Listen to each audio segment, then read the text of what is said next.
Good evening. This is the September 24th, 2019 meeting of the East Long Meadow Town Council. I'll open the meeting now with a pledge of allegiance followed by a moment of silence.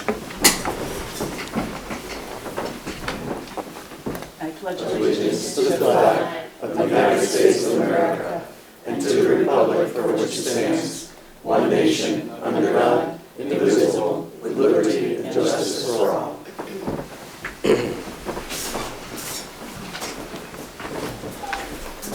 And we ask that you keep our first responders and our servicemen and women around the globe in your thoughts this evening.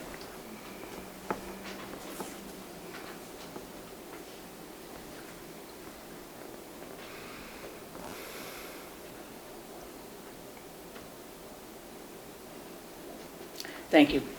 In accordance with Mass General Law, this meeting is being audio taped and videotaped. If there is anyone in the audience doing the same, would you kindly identify yourself?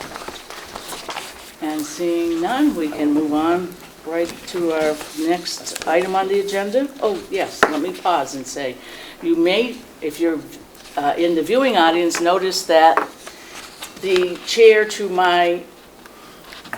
at the left here, left, right, is no longer empty. At our 5 o'clock meeting, after interviewing three very interesting and talented candidates, I'm happy to report and introduce Marilyn Richards as our council member, effective this evening, and continuing through the end of the term that Mr. Ford had been elected to. So congratulations. Thank you. And welcome. Thank you.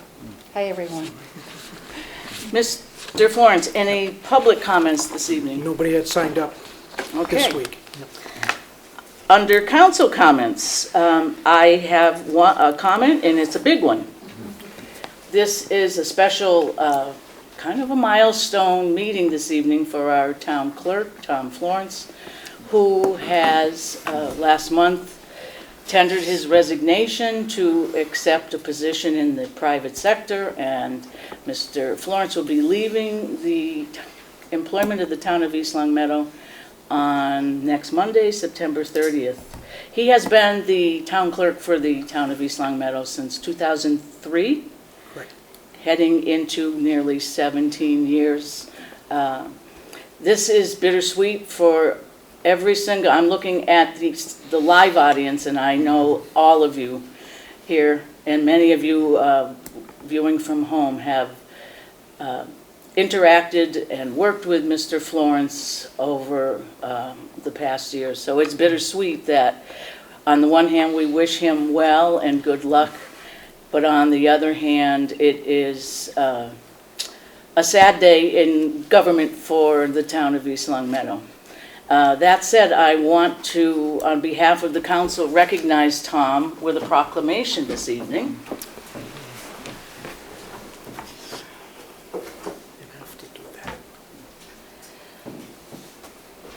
Be it hereby known to all that the town of East Long Meadow offers its deepest appreciation and best wishes to Thomas Florence for his 17 years of service and dedication and outstanding contributions to the town of East Long Meadow. Effective this date, the 24th of September, 2019. Tom?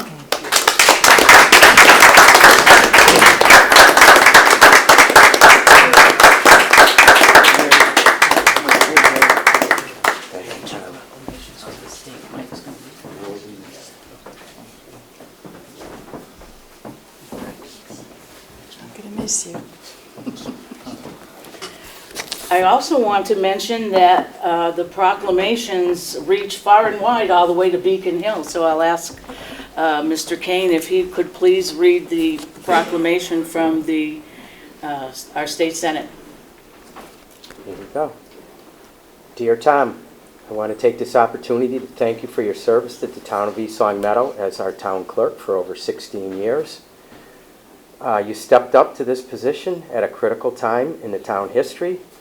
The charter change and town manager was important change to steadfast work as town clerk, made sure that the transition was supported well. Congratulations on your new position with East Hampton Bank. So on behalf of this council and the residents of East Long Meadow, Thank you for your service. Thank you very much. Thanks. Oh, don't go away yet, there's one more. The Commonwealth of Massachusetts, the House of Representatives. Be it hereby known to all that the Massachusetts House of Representatives offer its sincerest congratulations to Tom Florence in recognition of your hard work and dedication to the town of East Long Meadow for the past 17 years. The entire membership extends its very best wishes and expresses the hope for future good fortune and continued success in all endeavors. Given this 25th day of September 2019 at the State House, Boston, Massachusetts, by Robert A. DeLeo, Speaker of the House, and offered by State Representative Brian M. Ash.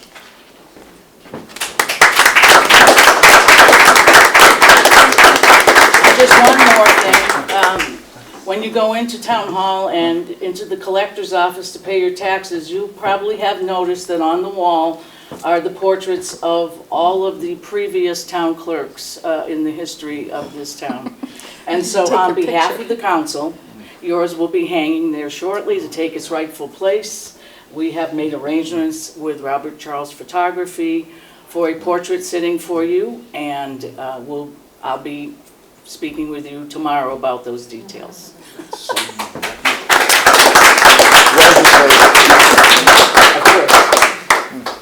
I wasn't expecting any of this. This is just, it's very, very bittersweet. And I just hope over the years, and you think about as the day gets closer, how many elections did I do? How many town meetings did I do? And council meetings. I did over 60 elections, 30 town meetings, and over 80 council meetings since we've come here. Wow. And you really found your niche. I love working with the public. My family, 7 siblings, all went to school here, and I hope I served you well as a public servant, because that's what we're here to do, is to serve the public. And if it wasn't for people like you, we wouldn't be able to work like we do. So I just want to say thank you very much. Love supporting the council. Appreciated all their support, and it is bittersweet. And again, thank you very, very much.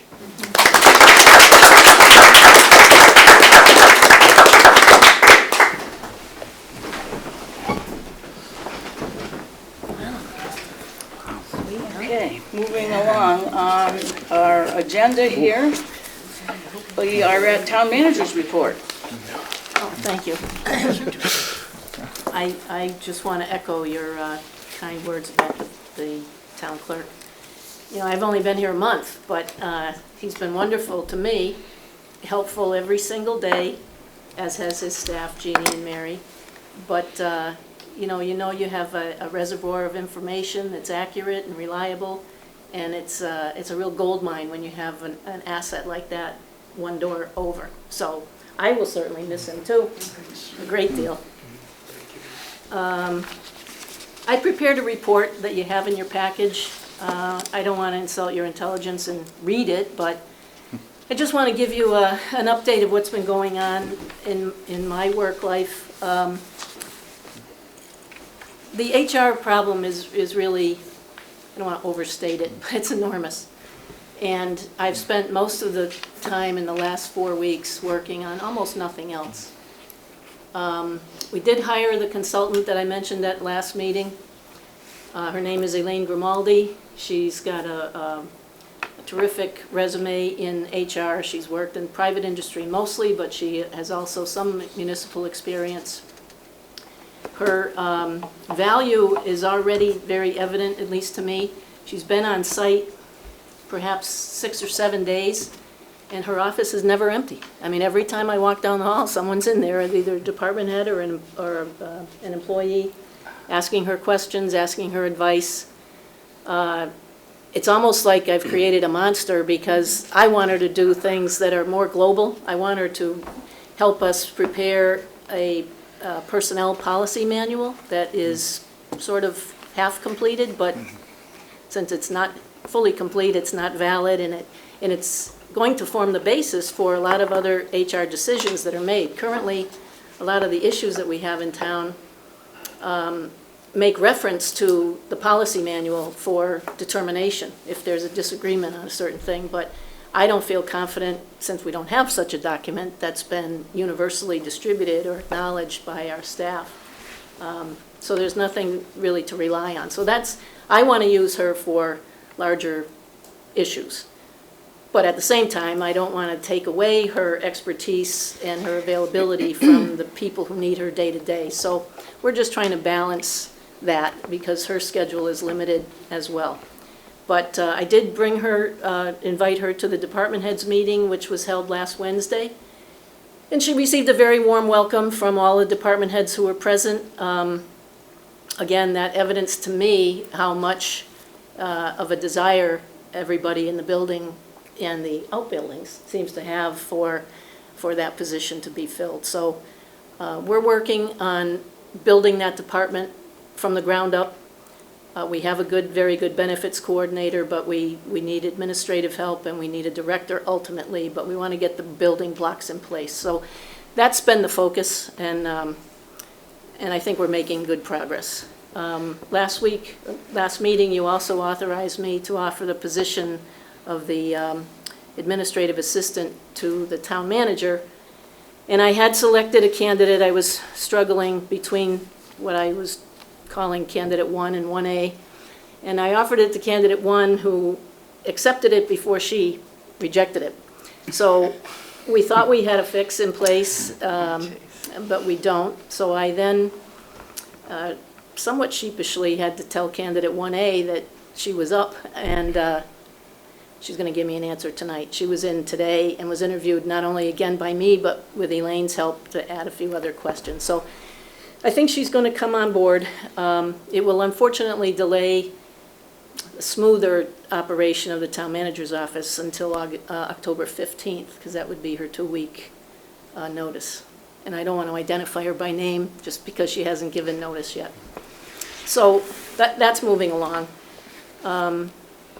We've also signed up for a few sort of refresher HR training courses, not only for Corrine Trengiesi, our benefits person, but also for this new administrative assistant to the town manager.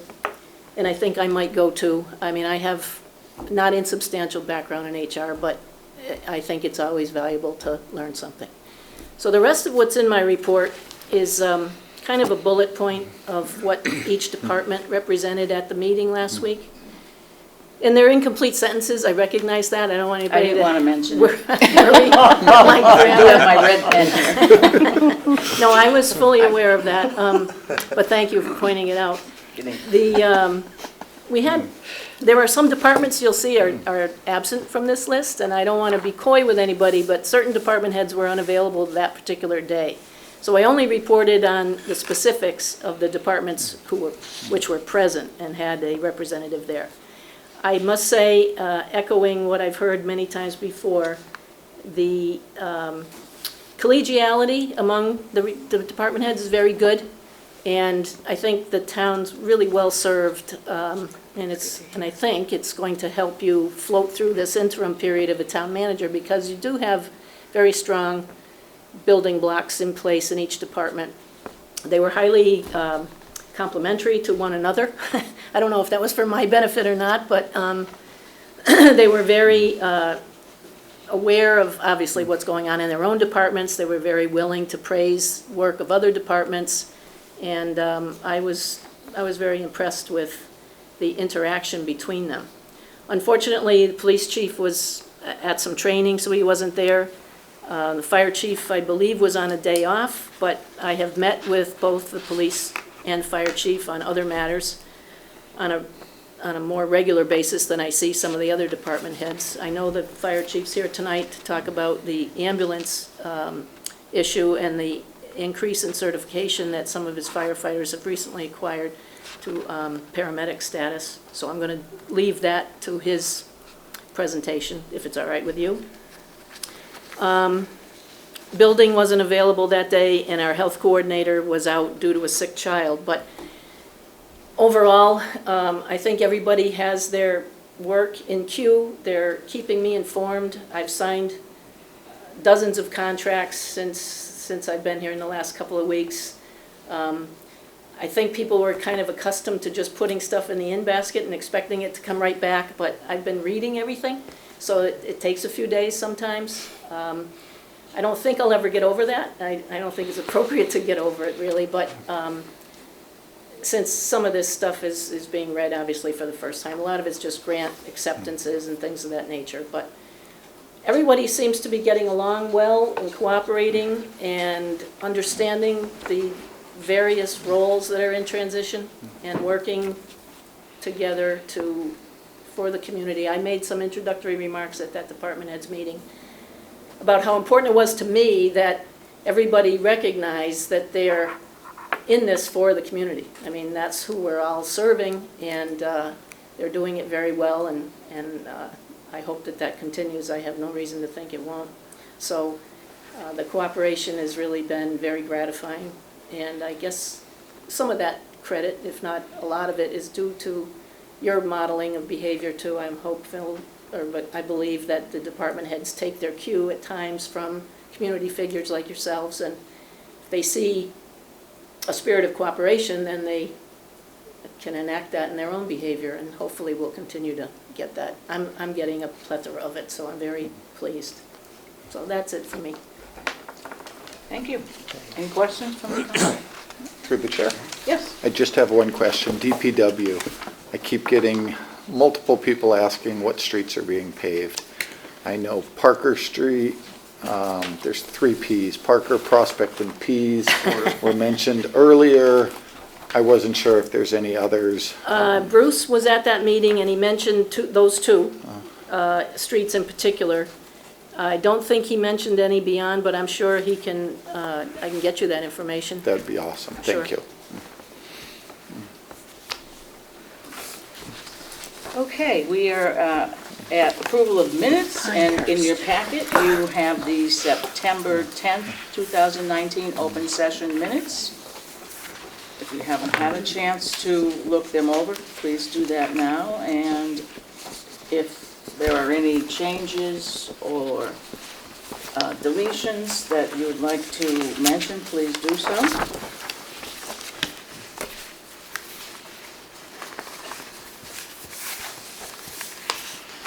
Hearing none, I will entertain a motion to approve the September 10 open session minutes.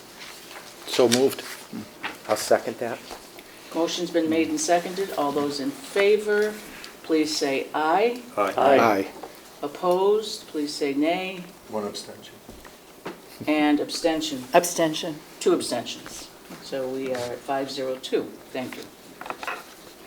As well, in your packets is the minutes from our September 11 council meeting, where we met with the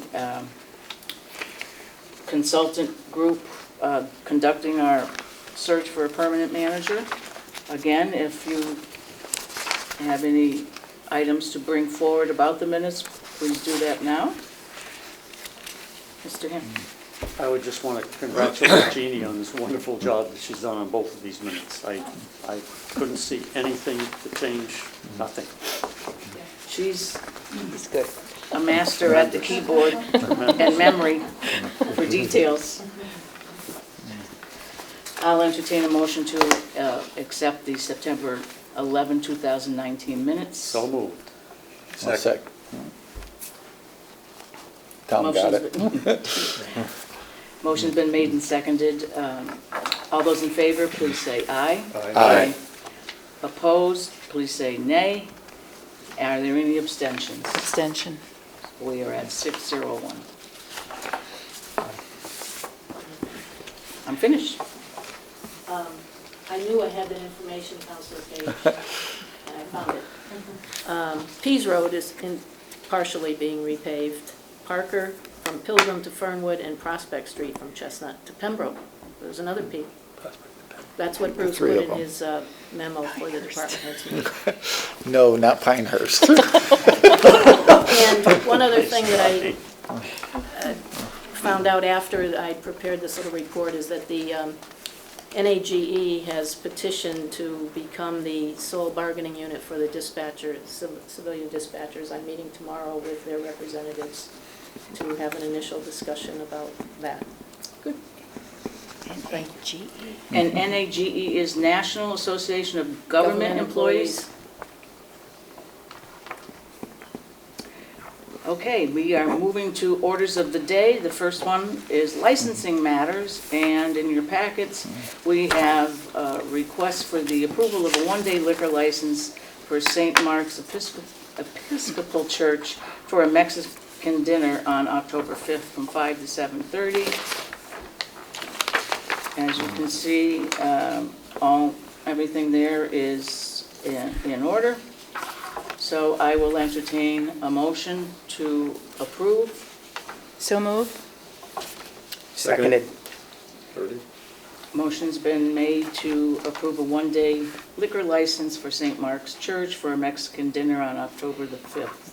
All those in favor, please say aye. Aye. Opposed, please say nay. That carries unanimously. Approval of 3 one-day liquor licenses for St. Luke's Greek Orthodox Church for its annual Taste of Greece on October 18, 19, and 20 from 11 a.m. until 9 p.m. And as we have done in the past, for multiple day events, the ABCC requires individual licenses for each day. So that is why there are 3 separate applications attached for you. I'll entertain a motion to approve the 3 one-day. If they could just put a date in there Yes. for that. Yep. Whatever date that Barbara signed it. Yeah. For each one. That's exactly what I was, Pretty much. Did you get an approval? I didn't, Before, can we do all 3 at one time? Or do we Yes. Okay, Yes. I so move that we approve all 3. I'll second that. motion's been made and seconded to approve 3 one-day liquor licenses for St. Luke's Greek Orthodox Church for its Taste of Greece on October 18, 19, and 20. All those in favor, please say aye. Aye. Opposed, please say nay. That motion carries unanimously. And then we have an approval of a one-day liquor license for the Masonic Temple for a psychic medium show/fundraiser on October the 10th from 5 to 10 p.m. And that is in your packet as well. If there are no questions, I'll entertain. Yes. I noticed the certificate of liability server certification is not checked off in the upper right-hand corner. Is that a,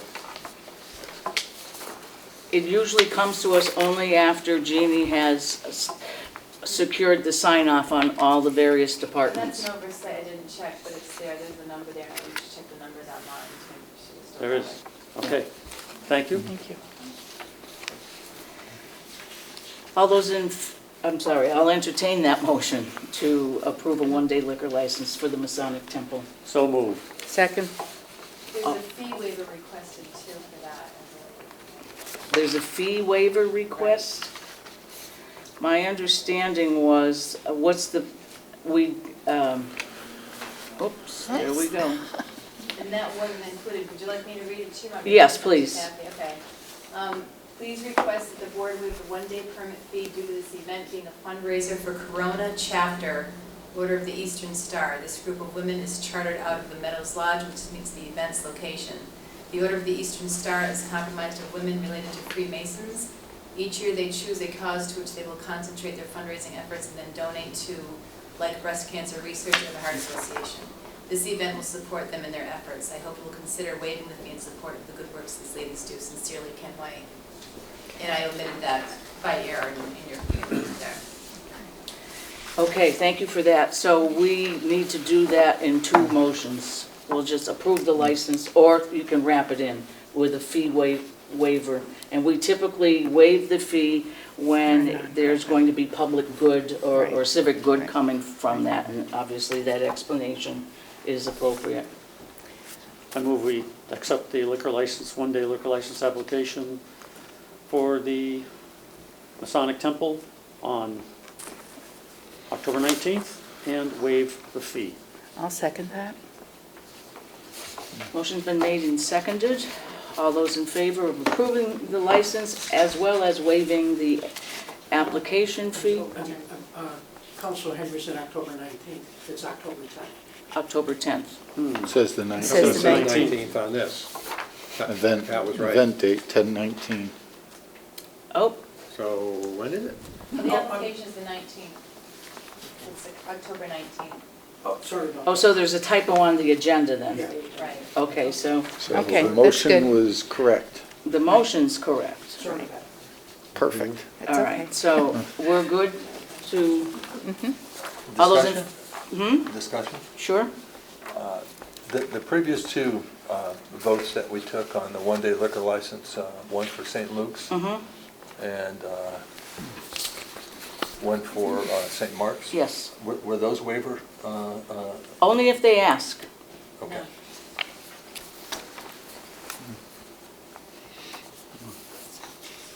And there can be circumstances where the applicant may ask and the council can still deny. Our litmus test is, are the ticket sales and the funds received going toward a civic cause like Right. a scholarship or to support an organization like Rays of Hope or what have you, not just because. Just a comment Sure. through the chair. Jeannie, maybe this is something you can add to this to indicate that no waiver of fee was requested? To what? Because, well, we've got two, and we don't know that there wasn't a waiver of fees, and we just received another one where there was. So I think it might be, if it was What are you under- asking, to amend the application itself? Yes. So that it's clear as to whether or not there's a waiver of fee. That might be encouraging people to ask for a fee waiver when it might not be legit, in my opinion. I agree with Jeannie on that. It doesn't assume that we're going to No, waive. no, no. I No. think we should probably have a fee waiver checklist because, I mean, everyone, just about all the time we get these, Yeah. When these I groups. see the application, see what it's for, Yeah. I'll ask them specifically what it's for. Mhm. And if I feel that it might warrant that, I might ask that, but I don't promote it. So you're our safety net. And so to my point, so if you put that on there that none were requested, or there was no waiver of fee requested, then it would make it clear that that was, Usually we do that if there's a fee waiver requested, but for Ken White's, I made a mistake and didn't include it in Okay. the package for you. But I usually have the email included with it. I just- Separately. yeah. separately, that's fine, but it wasn't here and it just was questioned. Okay. Okay, so back to Where are we? needing a motion. All done. The motion was already And made. Okay, and we didn't seconded. vote. right. Call Okay, for it's vote. like a Right. tennis match. Stop the discussion. Yes, that's right. All those in favor of approving the one-day liquor license for the Masonic Temple for a psychic medium show / fundraiser on October 19th from 5 to 10. Please say aye. Aye. Opposed, please say nay. Motion passes unanimously. And lastly, the approval of an entertainment license for a Wandering Spirit at 169 Shaker Road. And you have that application in your packet as well. And we also have the applicant here in the audience. If, Mr. Crouch, if you'd like to say anything. Would you mind just please coming up to the table so you can be heard through the microphone? Thank you. I know you guys a lot. Wesley Crouch, 65 East Long Meadow. I'm sorry, Hampton. So tell us just very quickly, this event is, what's it about? It's to bring in music that's appropriate for what we do. Okay. Like a harp, flute playing, acoustic type of things. It's not going to be noisy rock and roll, death metal type stuff. We close at 9 o'clock on Fridays, and so it's not like we're going to be open till 12 o'clock. Sure. So Any questions from the, Through the chair. sure? Are you looking at a single person playing? Are you looking at 3 or 4 people? Are you? For our size, 1, 2 max, maybe 3. It's sometimes we'll have like drum, bongos or something or things like that. But you're not going to bring in a drum set and a bass guitar player or nothing like that. It's not enough acoustics. It's too confined to a place to do that. Through the chair, so there would be no amplification of the music? We always bring in amplification for mics and things like that. I mean, they'll plug into an acoustic set type Okay. of thing, but it's not going to be like you would hear at a nightclub or something like that. So you're not apt to hear it outside Oh, the no, building? no, Okay, not thank at you. all. That's all. And so just for clarification, this is not exclusive to a one-day event. This is a license that covers year-round, Yeah. available for renewal if the applicant chooses, so that entertainment can be had as the events dictate. Mr. Henry? Through the chair, being new at this sort of thing, I just started in July. Normally, I would expect to see the entertainment take place at a specific time, specific day. This is wide open to the entertainment being any time between 1 p.m. and 9 p.m. on any day. Can you elaborate a little bit on how would this only be in connection with other programs, or would this be standalone? 1 to 3 It's probably mostly in combination of things, and the reason that I was so vague is because we don't really have a schedule. What happened is we were going to have an event, and we realized we probably need to get an entertainment license that we've had in the past, and even though we didn't violate anything, it was like, I talked to Jeannie, it was a good idea to get one. And if it's going to be in the afternoon, that'd be like a Saturday or Sunday from 1, we wouldn't do that during weekdays, anything like that. So right now, I don't really have an agenda scheduled for people coming in at all. It's just to be ready for it, and when we decide if we want to run an event, we hopefully going to have, like on Fridays, we would have like meditation, yoga, and then after that you have appropriate music for that type of an event. And sometimes we'll have people come into the yoga studios and they would play while people are doing yogas and things like that. So that's the type of entertainment we'd be doing. Any other questions? Then I'll entertain a motion for the approval of an entertainment license for a Wandering Spirit at 169 Shaker Road. So move? Second? Motion's been made and seconded. All those in favor, please say aye. Aye. Opposed? Please say nay. Motion passes unanimously. Thank you. Congratulations. Thank you. Okay, under financial matters, our first is the approval of expenditures for the Porter Poor Fund. Council on Aging Director Carolyn Brennan is here to speak a little bit about that.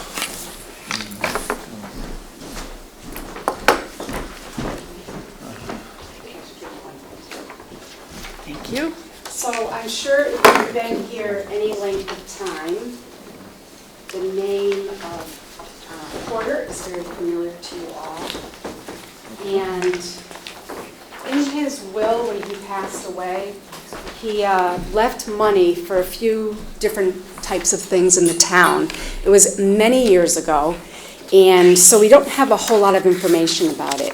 But part of it is on that first page. This is just excerpts from his will. There was money that was set aside for the worthy poor of said town. So the Council on Aging is the only type of social service in the community. So we, as you know, when I talk about the food pantry, we serve people of all ages. So Danelle, our community service coordinator, often comes in contact with families or seniors who are going through some kind of financial struggle. It's usually something that is a one-time issue. We don't provide we don't ask for use of the Porter Poor Fund for any type of ongoing assistance. It's mainly for basically a crisis situation. I can give you a couple of examples. If a family comes in and just had an issue with somebody was laid off in the family, the major breadwinner, and they're behind in a mortgage, or, a few months.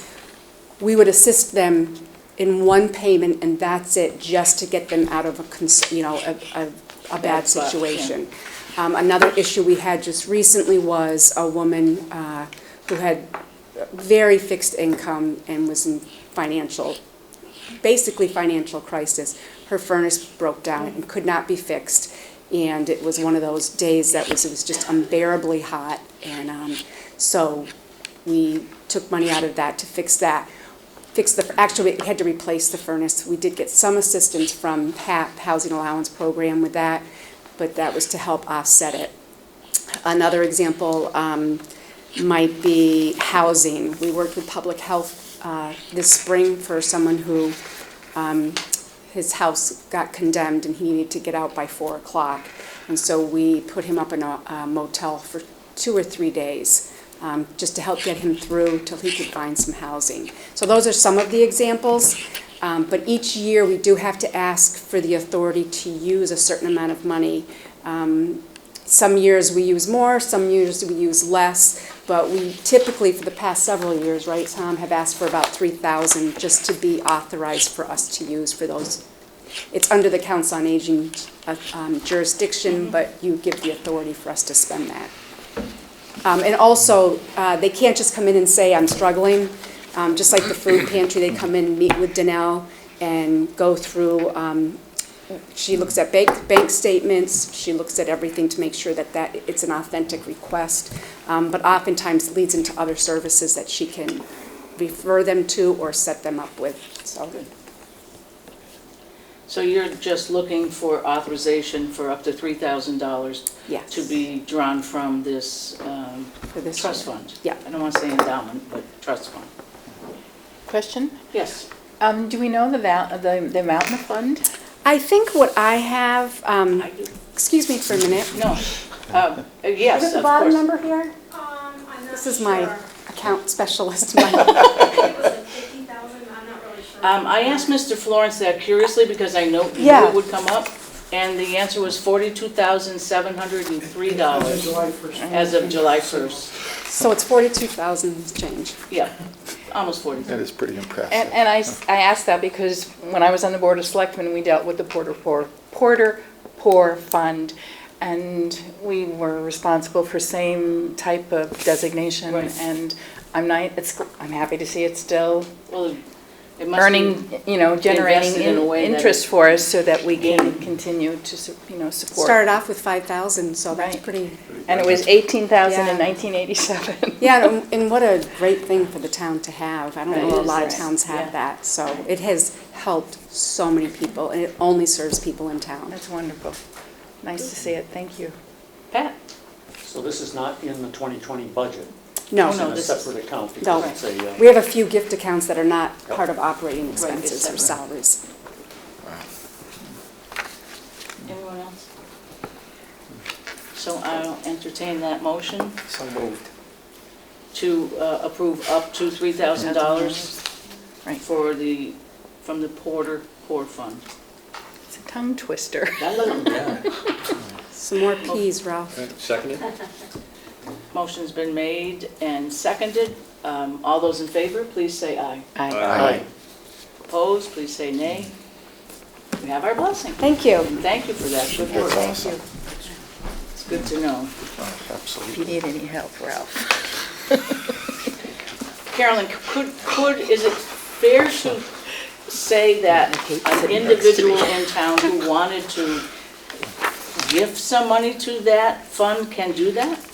Yeah, I think we can deposit into that fund. Oh, not that fund, we have a donation fund. Oh, you do? Okay. Yeah, we'll find a place for it. I already knew the answer to that. Okay, thank you. Moving along to financial matters B2, the fire department's request for a second ambulance. Fire chief, Mr. Morissette. If you don't mind, I'd like to have firefighter paramedic Juan Rivera come on up too, in case Certainly. there's technical questions. I appreciate the opportunity to come forward.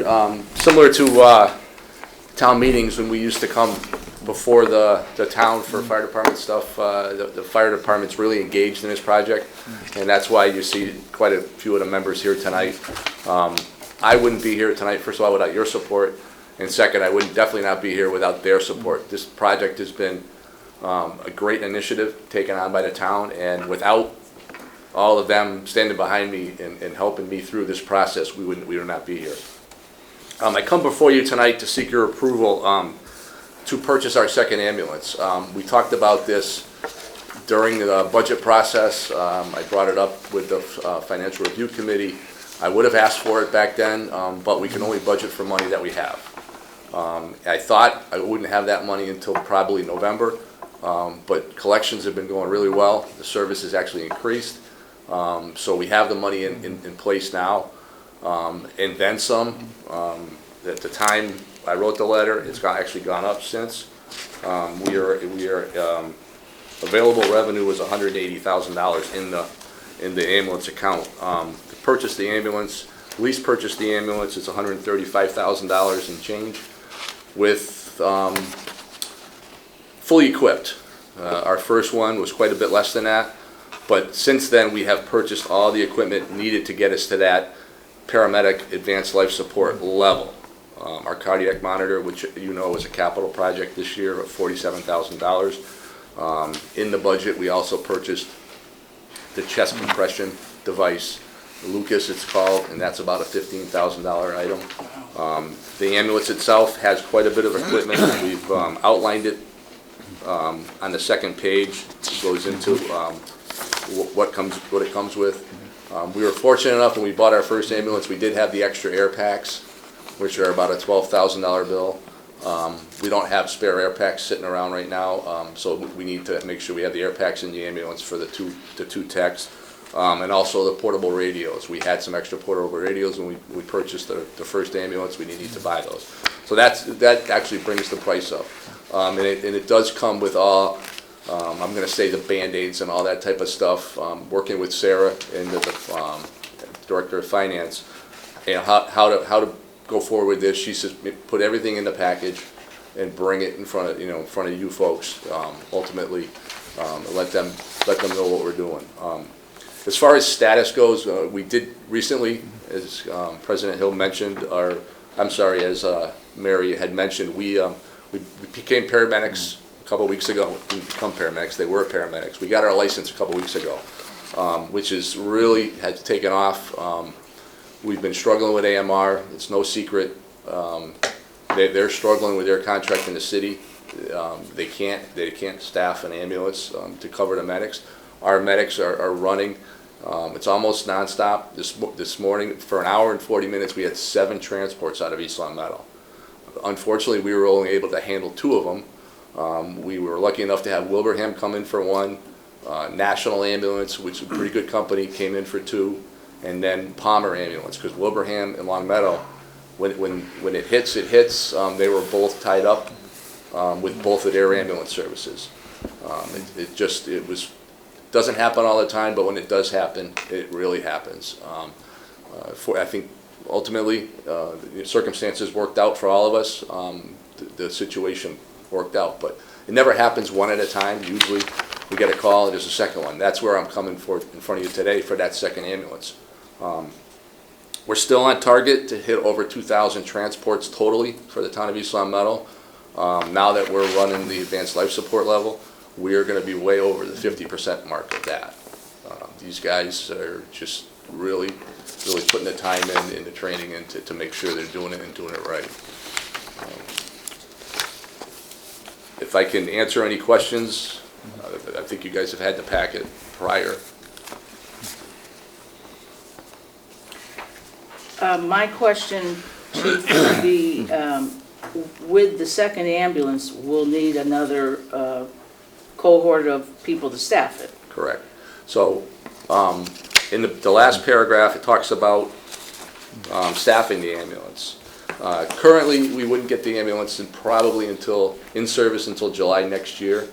I hope to come before the council with the FY21 budget to actually Could I run the ambulance currently with the staff I have now? Yes, but it would involve callback and bringing guys in more often. But my plan would be to come before you, have enough money in the revenue stream from the ambulance to hire 5 new hires for the ambulance, and also move money from the fire budget into the ambulance revenue budget, and lower the fire department's overall operating budget. Ultimately, the way the revenue stream is coming and the way that we are actually picking up more runs, that number is going to increase. So I don't see a problem being able to do that. I see us operating a fire department with 25 full-time firefighters, several part-time call firefighters, and knocking the fire department's budget down with the revenue stream that we're getting from the ambulance. So then the salaries of those prospective 5 individuals would be covered by Revenue. revenue. revenue. Correct. And it would not come out of the overall operating budget of the town. Correct. But what about the OPEB responsibilities? That would fall to the town. Correct. There is, and I don't know logistically, that's a Yeah. question for Sarah. Right. If that number, whatever that number would be for the new hires, I don't know if they can even have a actuary would come up with that number. If they could say it's $50,000 we need that year, then we budget that with the revenue, if possible, if Right. legal. So, but you might have the potential I to think we will. offset those Right. funds. Well, Yeah, I mean, that would be helpful. ultimately, the plan was to staff a 24-hour fire department. I am super pro-fire. I've always been pro-fire. EMS wasn't my, but to get to that 24-hour fire, to offer the best protection for our town, this is a way to do it and help fund it. It's been working for Long Meadow, it's been working for Wilbraham, and I think we can, if you look at the fire budget, and I'm a taxpayer in town, I know it's high, we can knock that number down if we can go forward with projects like this. And I can't spend the money, as you know, without, it's in the account, it's reserved for ambulance revenue items, but it has to be appropriated by you folks. And it wouldn't start until July 1st. Is that Potentially, it wouldn't start. I mean, right now, the delivery, they're talking 270-day delivery. That's the worst case scenario, but, and it's not the ambulance itself, it's the Ford chassis. It's a change of the year.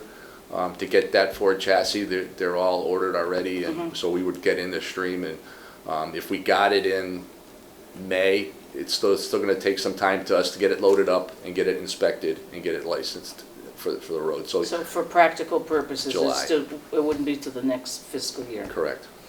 And remind me about the lease payment on the current We're done. ambulance.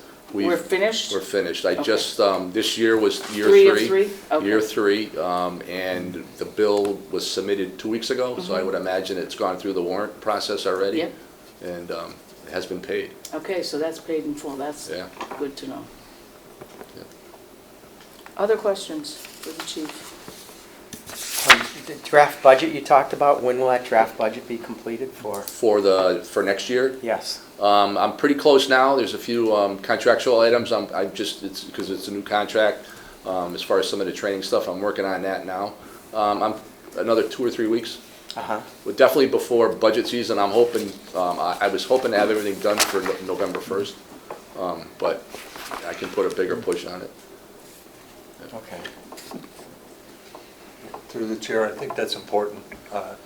We haven't even started this year's budget Oh, I know. process for 2021, and to ask for expenditures of this magnitude at this time, I think is putting the cart before the horse.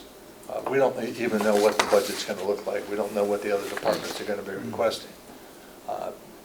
And as I've said many times before, just because we have the money doesn't mean we should spend it. In this case, maybe build up the fund and then spend the money, but not spend it all. Through the chair. Yes. I just brought up 1.2. Marilyn, this is the first time you've probably seen this document, right? Absolutely. So, She's a quick study. Yeah. Are you a speed reader? We forgot to ask. Yeah, I'm a speed reader, right? I do have a question, though. With your call experience, now, I see you have a number of transports listed. We have one vehicle. You know, I'm assuming we participate in some sort of mutual aid type of We do, arrangement. yeah. Long Meadow, Wilbraham, Hamden? Hamden does not have an ambulance. Okay. Right. So Long Meadow, Wilbraham, AMR, AMR. Agawam, okay. Ludlow, Palmer Ambulance, National Ambulance, but again, Long Meadow, they have 2 ambulances, they've been busy.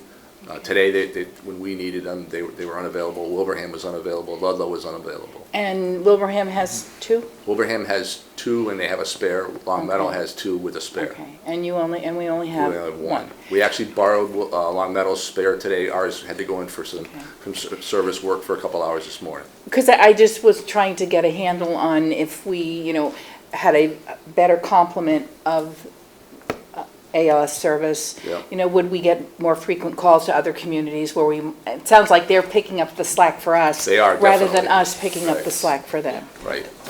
I remember when we had a fire truck years back with a ladder that another community didn't Didn't have. have. And every house fire, they called East Long Meadow, so Right. I was just wondering about. Right, and they still do. I mean, I- fire, the nature of the business with fire is we're small communities, we're not the city. We go to the Springfield fires, but we mutual aid. And the same thing with ambulance. Long Meadow has 2 ambulances. We've gone to Long Meadow once. They know we're a 1 ambulance town. They're not gonna call us up, and we're at the bottom of their mutual aid list right now.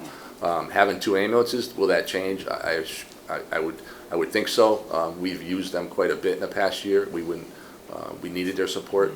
Agawam goes to Long Meadow a lot. National Ambulance is on their list. West Springfield is on their list. West Springfield's been to East Long Meadow. So our mutual aid list, if you stop by dispatch and look at the run card for who we call, it's pretty extensive. Yeah. Yep. Thank you. Yep. Okay. Pat?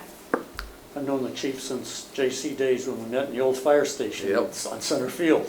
Yeah, even before, we fixed that fire station. Yeah. Yes, we did. He works hard, he works smart. I mean, as proven by the 4-year certificate he just received and by this excellent proposal. My concern is, again, this is a request, and I understand it's not going to come out of our town budget, but it is a request mid-year, and we have been deaf on that. Anybody else would say, no, you've got to put it in the budget. So my question is, why would we, what is the urgency outside of the opportunity to not slide this into next year and get more experience with what we have? Because I see the. Because we have other people going to be looking at us. We have to say, no, it's different. Fire department has the money. But Which we do, and I guess it's not a surprise. I did bring it up, and the urgency is it's almost a 9-month lead time, and it's a vehicle that we need. When the second ambulance call comes in and they're going to it with a fire truck and they can't transport that person, and we're waiting for National Ambulance 15 minutes to come, or we're waiting for even Long Meadow. Long Meadow's a 12-minute ride from the station to most parts of the town. So it's the guys. I mean, it's a frustrating thing when they know we have the revenue.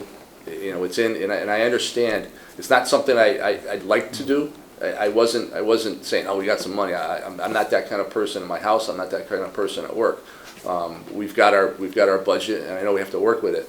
I think this is an urgent thing to move the fire department, to continue to move the fire department to what we believe is a fire service-based EMS ambulance service that'll provide great service and a secure service for its residents. I understand where you guys are coming from as far as mid-year, but through the chair, where would the ambulance be kept? in the fire station, right? Is there room? Oh, plenty of room, yeah. Is there room in Yeah, there? it's getting snug. I'm not gonna lie, it's getting snug. It's already designed to stage right behind the first ambulance. The exhaust system's already there, ready to go. So that there's an expense we don't need to worry about with this purchase. We do have a state vehicle in the building that we house for the state. And as it gets more cramped, we've already talked to the state that we may need to find other spots for it. At the current time, we're good, we're fine with the space in the building, but going forward, it's definitely something that we may need to open that bay up and use it for East Long Meadow equipment. But for now, we're good. And staff, space for staff? Yeah. Space for staff, we're good. It's crowded.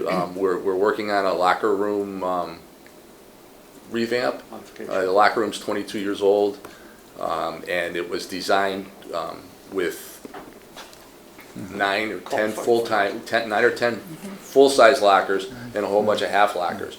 We've been able to add some through our expansion, but it's crowded. So we're actually talking to vendors now for the future budget, and hopefully it's something that it'll fit. I'm not looking to expand. I'm not looking to put a second floor on the fire station. I'm not looking to make a public safety complex. I like the grounds we're on. I like the building we're in. Is it getting old and tired? Yeah, but Public Works is, we replaced the furnace already. They just replaced the roof. But I'm not in any rush to add on or make it bigger. So you won't be needing a new garage? We won't be needing a new garage. Maybe a new garage door, but that's just because they're getting older. But So, through the chair, Chief, I see your collected revenue, 426,000. Is that based on the calls for East Long Meadow that we did, the 679? Collected revenues are just what our ambulance transports. Just what our ambulance, okay. And out of that, I see here a number of them were transported to a different, roughly 48,000 worth for advanced life support. Right, intercepts. Intercepts. So when a paramedic, before we were paramedic level, ALS level, we would intercept with either Long Meadow, Agawam, or Wilbraham, and their medic would actually get off at their ambulance and come on our ambulance with their equipment. And then we would pay them, depending on the contract rate, it was anywhere from $275 to $330 per transport. So that number, it's a pretty big number. That number goes away now. We're no longer having to pay that.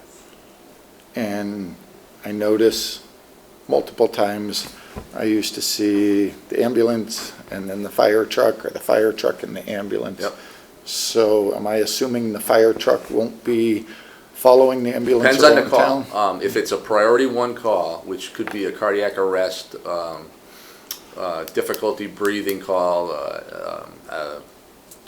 a bee sting where somebody's gone into shock, or if it's a multiple hands type of call, you'll see the ladder truck go, because a lot of times it's going to take the 2 paramedics, and Juan can explain it a little better. It's going to take the 2 paramedics in the back with another driver of the ambulance in the front, or on scene. We had a call. It was upstairs. A gentleman went into full cardiac arrest, CPR in progress, getting him down a set of stairs, doing CPR. 3 days later, he walked out of the hospital.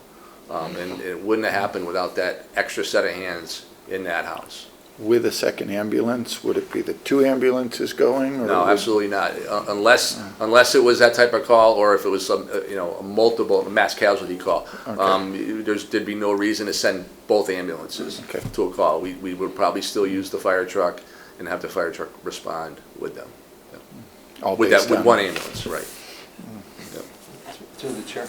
Oh, go ahead, Drew. Yeah. Just going back to my earlier comments, I don't think anybody on this council is going to disagree that we don't need a second ambulance from the calls and the good work that you put into this documentation you provided. My concern still rides on, it's early, we haven't even started the budget process. Yeah. You indicated that it's only maybe a few weeks out before you can provide a draft. We don't know what the OPEB liability is going to be. So is there any harm in waiting 3-4 weeks, since we're going to have to wait 9 months anyways? Well, that's just to do it right. I guess that would be the only harm, Tom. It would be we're just pushing the delivery time out another month. But there's no harm to the town, because we have coverage and we've operated in the past with AMR and National, so that service would still be. It's just the AMR, for I guess a lack of a better term, is almost non-existent. Hamden's struggling.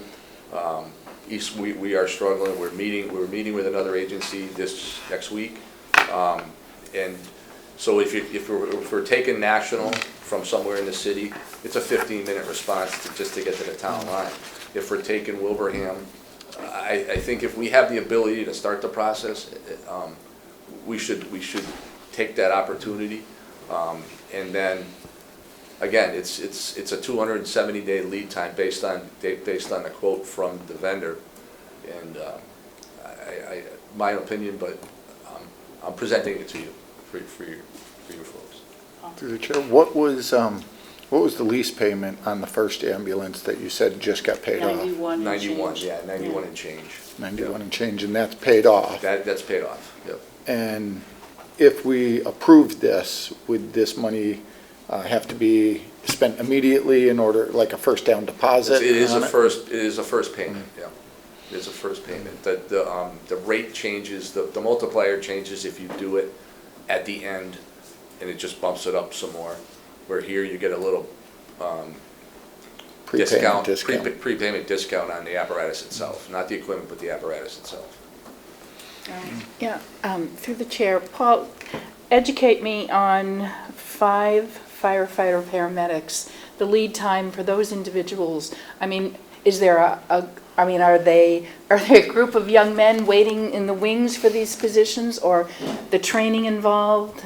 There is so we would prefer to hire paramedics right out of the bat. Firefighter paramedics would be the Right. best.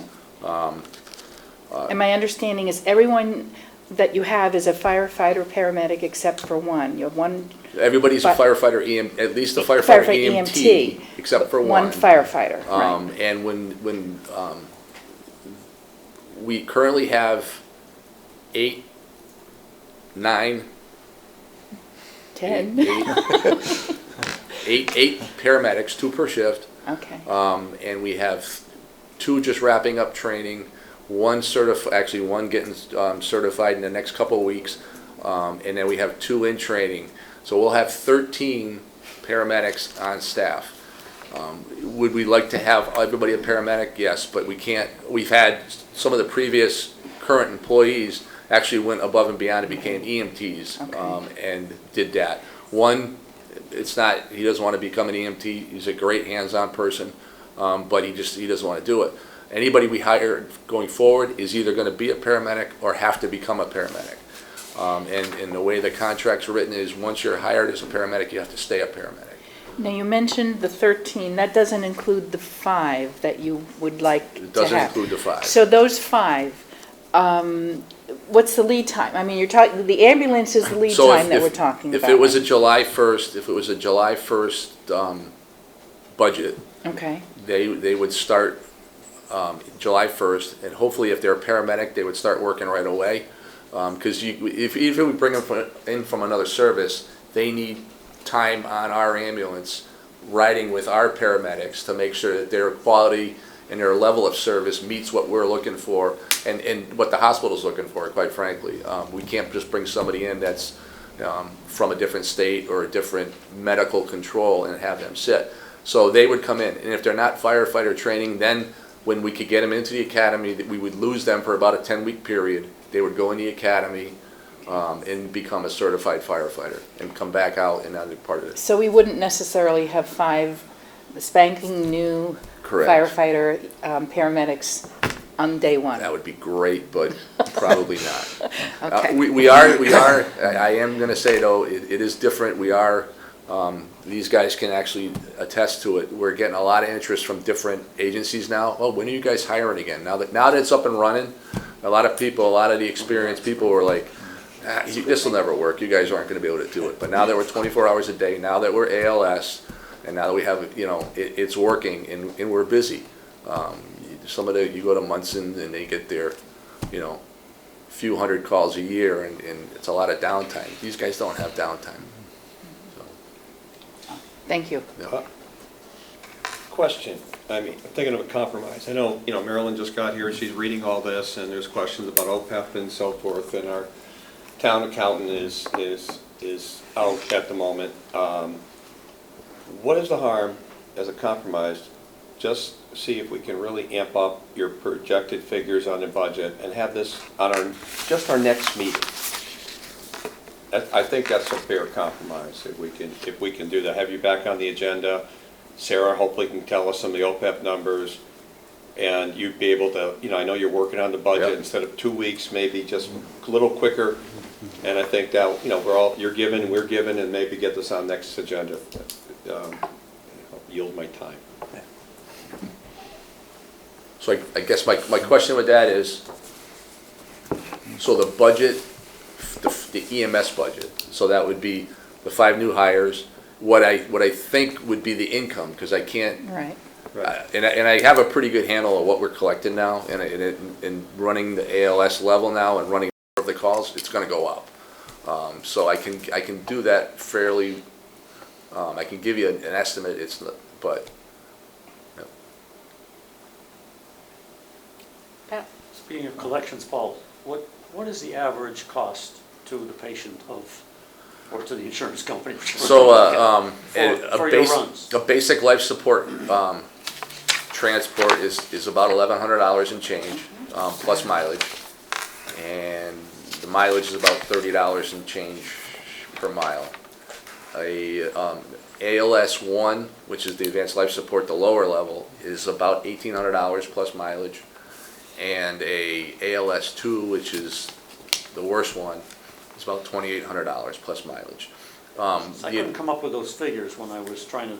Yeah, Usually but they're raw figures. that's for the average person who has the health insurance, who, everybody in the room. When you get to the Medicare and Medicaid, those numbers dip way down. $350 per transport for an BLS, and then the ALS just goes up a little bit more. And that's contractual commitments. Oh, so that's why. That's why can't come up with the numbers. your brain will get fried trying to figure that stuff out. It really is. Anybody that looks into this stuff, it is challenging. I did when we come up with our pricing structure, it's always the private services are cheaper. The private services are cheaper. They are cheaper for the basic fee, but then everything is like a menu system. If they put a nasal cannula in, it's another $200. If they hook you up to the cardiac monitor, it's $400. And if they push drugs or meds, it just keeps going up from there. So that $1,800 basic run will be a $2,700 run, and the other ones can be over $4,000 for an ambulance ride. So it definitely. I know there's outstanding revenue. What do you see is an average collection rate? I mean, it looks like right now you're at about 70%. It takes time, it does, but we are right around a 92% collection rate. Our collection company, our billing company, not a collection company, is doing a really fantastic job. They have the direct connections to the insurance company, so most of it comes in wireless. And it's wired right into the town. There's very few paper checks that come into the town. Most of them go right to the. Your available revenue based on what's outstanding is actually quite a bit more than what you have listed here, if the 92% comes in. Right. Oh yeah, and and some of that available is, billing is about 2 to 3 weeks behind. Right. So there's even more there, if you look at the number of runs we've had in a 2 or 3 week window. Through the chair, what's the savings to a resident if the insurance, I know Medicare is different, but if you have a standard insurance and they pick up the cost, there's generally a basic charge to the individual. Is that what we're having trouble collecting? And what is that? It's different for everybody. What's interesting to know is insurance is weird, because if you have a trip to the hospital and your insurance company sometimes divvies up that copay, or they'll pay the whole thing and dump the copay on part of the hospital bill. So that's where we run into some concerns where, you know, oh, my hospital's only paying a quarter of this, how come? And then the billing company needs to explain to them, because you have a copay, and this is where, unfortunately, this is where your insurance company has decided to throw most of your copay on. Ludlow has a pretty neat ambulance, I'm not sure the right term for it, but it's a subscription service where each homeowner can subscribe to it for a fee annually, and if anybody in that family that lives in that house gets transported, anything that Medicare, Medicaid, or the insurance company doesn't pay would come out of this fund over here, so that they're not on the hook for their copay or deductibles. Interesting, there's a lot of legwork on it, and I haven't put that out there yet. It's just baby steps with some things. Yes. Sarah, how does our fee compare to Long Meadow and Wilbraham? We are Typical for a typical. exactly very very comparable. Our billing company sends us out the top 50 in the state and the top 10 in Western Mass, and we're not the bottom and we're not the highest. We're very comparable. Yep. Anyone else? So what's the pleasure of the council? I think a suggestion has been made to, Table this conversation, well, to our Continue. next meeting, yeah, continue. continue it till next week, I mean, 2 weeks from now, whatever our next October meeting. 8th, yeah. And then with marching orders to try to get the OPEB impact and you know, some rough budget numbers. Unless I'm missing any other marching orders. No. So I'll make that motion. I'll second that. Motion's been made and seconded to continue this discussion to the October 8th council meeting. All those in favor, please say aye. Aye. Opposed, please say nay. Okay, we'll continue then. Thank you. Thank you for your hard work. Thank you. Excellent. No, it's Part of it? We love you. yeah, it's part of doing business. It's good. All right. By the way, thank you. Very impressive. We, Right. if I can just mention one last Sure. thing, we did get a grant, I'm not sure everybody was able to know that. We did get a grant for $33,000 for new extrication equipment, federal grant. Nice. Good. Awesome. Good job. You've been good at Did doing not that. know that. Thank you. You are And very out good at of doing that. pocket for the town, I think it was $1,600. Yeah, so that's definitely great. Great job. a plus for all of us. Who does your grant Absolutely. writing? You?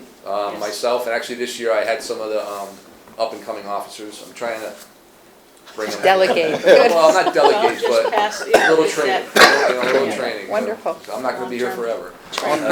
We hope. You're not? You didn't take that lifetime commitment? No, I didn't. Oh, please. You guys don't have to, I don't have to. Thank you. Thank you. Thank you, Chief. Okay, we are moving on now to old business. The recommendation of the Town Council Planning Matters Committee on the mixed-use district bylaw and rezoning of 330 Chestnut Street from an industrial garden park to mixed-use, period. I was looking for another word, but it's not there. Well- Mr. Anderson. Well, the subcommittee met at the school committee meeting room on this past Monday at 10:30, and we decided after going through so many, you know, 2.5 hours, that our brains were pretty much fried, and we're going to continue. We probably went through, I don't know, 40% of it. Yep. Yeah, about 40%. We made some, we had a consensus on a number of edits that we're trying to put together. And we will continue 2 weeks from Monday at 10:30 at a place to be determined. Jeannie's going to be looking at that same location. It seemed to work pretty well. It was good. Because it certainly was very LCAT friendly. And it's just a function of firming that up, and then there'll be a posting on it. Fair enough. Through the chair, Yes. before we go any further, with our new counselor on board, there will now be 4 council members. I knew that question would get asked, so I posed a what if Okay. to our town attorney yesterday. And his response is that there is not, because Marilyn is filling a seat on a temporary basis through Correct. June, it does not impact her seating on either a subcommittee or on, she also sits on the CPC. Correct.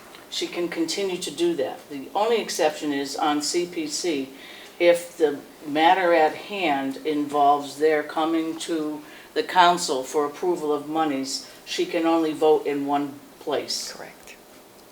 She could vote on CPC and abstain here, or vice versa. Correct.